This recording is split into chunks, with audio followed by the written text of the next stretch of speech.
بسم اللہ الرحمن الرحیم صلی اللہ علی النبی الامی وآلہ صلی اللہ علیہ وسلم صلاۃ و سلام علیک یا سیدی یا حبیبی یا رسول اللہ صلی اللہ علیہ وآلہ وسلم۔ سچی توبہ کی برکت سے مٹی سونا بن گئی۔ حضرت فضیل بن عیاض رضی اللہ تعالی عنہ ہند کے راجہ، ہمارے پیارے خواجہ عطائے رسول سلطان الہند حضور غریب نواز رضی اللہ تعالی عنہ کے مشائخ کرام میں سے ہیں۔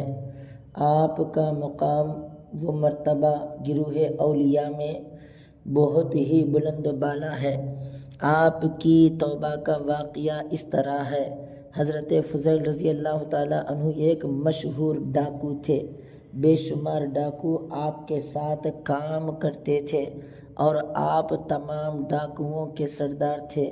ایک مرتبہ رات کے وقت جنگل میں ایک قافلہ ٹھہرا اور اس قافلے میں ایک شخص رات میں آیت کریمہ تلاوت کر رہا تھا کہ أَلَمْ يَأْنِ لِلَّذِينَ آمَنُوا أَن تَخْشَعَ قُلُوبُهُمْ لِذِكْرِ اللَّهِ۔ ترجمہ: کیا ایمان والوں کو ابھی وہ وقت نہ آیا کہ ان کے دل جھک جائیں اللہ کی یاد کے لیے؟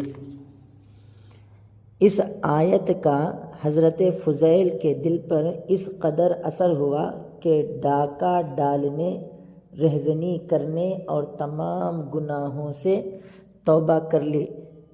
جب سچی توبہ کر لی تو اپنے تمام ساتھیوں یعنی ڈاکوؤں کو بلایا اور رو رو کر سب ساتھیوں کو بتانے لگے کہ اب فضیل اپنے رب تعالیٰ سے ڈرنے لگا ہے اور میں نے رہزنی اور تمام گناہوں سے توبہ کر لی ہے، لہٰذا میرا راستہ اور ہے اور تم سب کا راستہ اور ہے۔ تو سچی توبہ کی پہلی برکت یہ ظاہر ہوئی کہ تمام ساتھیوں نے بھی ڈاکہ زنی اور تمام گناہوں سے توبہ کی اور سب نے ایک ساتھ ایک آواز کہا کہ اے حضرت فضیل، ابھی تک رہزنی اور ڈاکہ زنی میں آپ ہمارے سردار تھے اور اب توبہ کرنے میں بھی آپ ہمارے سردار ہیں۔ حضرت فضیل رضی اللہ تعالی عنہ نے ساتھیوں سے فرمایا کہ جس کے ساتھ ہم نے لوٹ مار کی ہے، جہاں تک ہو سکے ان سے معافی مانگ لینا چاہیے۔ معلوم ہوا کہ پاس میں ایک گاؤں ہے جس میں ایک یہودی رہتا ہے۔ کچھ ہی عرصہ ہوا ہے ہم نے اس کا قافلہ لوٹا تھا۔ چنانچہ حضرت فضیل رضی اللہ تعالی عنہ اپنے ساتھیوں کے ساتھ اس گاؤں میں یہودی کے گھر پہنچے۔ یہودی دیکھ کر گھبرا گیا کہ فضیل ڈاکو آ گیا، مگر فضیل کے آنکھوں میں آنسو تھے۔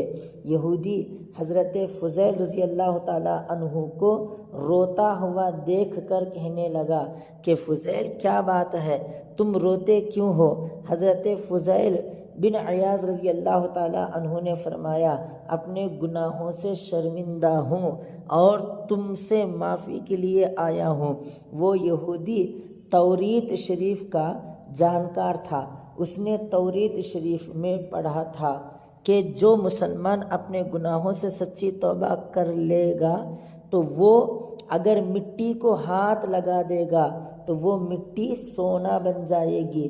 تو اس یہودی نے کہا کہ اے فضیل، ہم نے قسم کھائی تھی کہ ہم تم سے بدلہ لیں گے، لیکن تم معافی کے لیے آئے ہو تو سب معاف کر دوں گا، مگر تم نے جو میری سونے کی اینٹیں قبضہ کی تھی وہ واپس کر دو، ہم تم کو معاف کر دیں گے۔ حضرت فضیل رضی اللہ تعالیٰ عنہ نے فرمایا، سونے کی اینٹیں تو ختم ہو چکی ہیں، میرے پاس کچھ بھی نہیں ہے۔ تو یہودی نے کہا کہ اے فضیل، تم جنگل جاؤ اور مٹی کی اینٹ بنا کر لے آؤ، میں سونا سمجھ کر رکھ لوں گا۔ حضرت فضیل ابن عیاض رضی اللہ تعالی عنہ اپنے ساتھیوں کے ساتھ جنگل پہنچے، مٹی کو پانی سے گوندھا اور اینٹ تیار کی۔ جب اینٹ سوکھ کے تیار ہو گئی تو حضرت فضیل رضی اللہ تعالیٰ عنہ نے ان مٹی کی اینٹوں کو ایک بوری میں بھرا اور لا کر یہودی کے حوالے کیا۔ یہودی نے جب بوری کے منہ کو کھولا تو دیکھتا ہے کہ اس بوری میں مٹی کی اینٹ کی جگہ سب سونے کی اینٹیں ہیں۔ حضرت فضیل بن عیاض رضی اللہ تعالیٰ عنہ اور ان کے سارے ساتھی حیرت میں ہیں کہ مٹی کو پانی سے گوندا ہم نے اور اینٹ تیار کر کے بوری میں بھرا ہم نے اور بوری کو لے کر آئے بھی ہم، تھوڑی دیر کے لیے بھی یہ بوری نگاہوں سے غائب نہیں ہوا، پھر اس میں سونے کی اینٹ کیسے؟ تو غیبی آواز آئی کہ اے فضیل، تمہاری سچی توبہ کی برکت ہے کہ ہم نے مٹی کو سونا بنا دیا ہے۔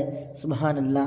حضرت فضیل بن عیاض رضی اللہ تعالیٰ عنہ روتے رہے اور اللہ تعالیٰ کے کرم و احسان کو یاد کرتے رہے، اور آپ کی سچی توبہ کی ایک برکت یہ ظاہر ہوئی کہ یہودی نے بھی آپ کے ہاتھ پر توبہ کی اور مسلمان ہو گیا۔ سبحان اللہ، سبحان اللہ۔ تذکرۃ الاولیاء۔ توبہ کے آنسوؤں نے جہنم بجھا دیا، توبہ کے آنسوؤں نے جہنم بجھا دیا۔ توبہ بڑی سپر ہے گنہگار کے لیے، توبہ بڑی سپر ہے گنہگار کے لیے۔ اللہ سے دعا کریں کہ اللہ تعالی ہم تمام لوگوں کو بھی بار بار توبہ کرنے کی توفیق عطا فرمائے۔ آمین آمین ثم آمین۔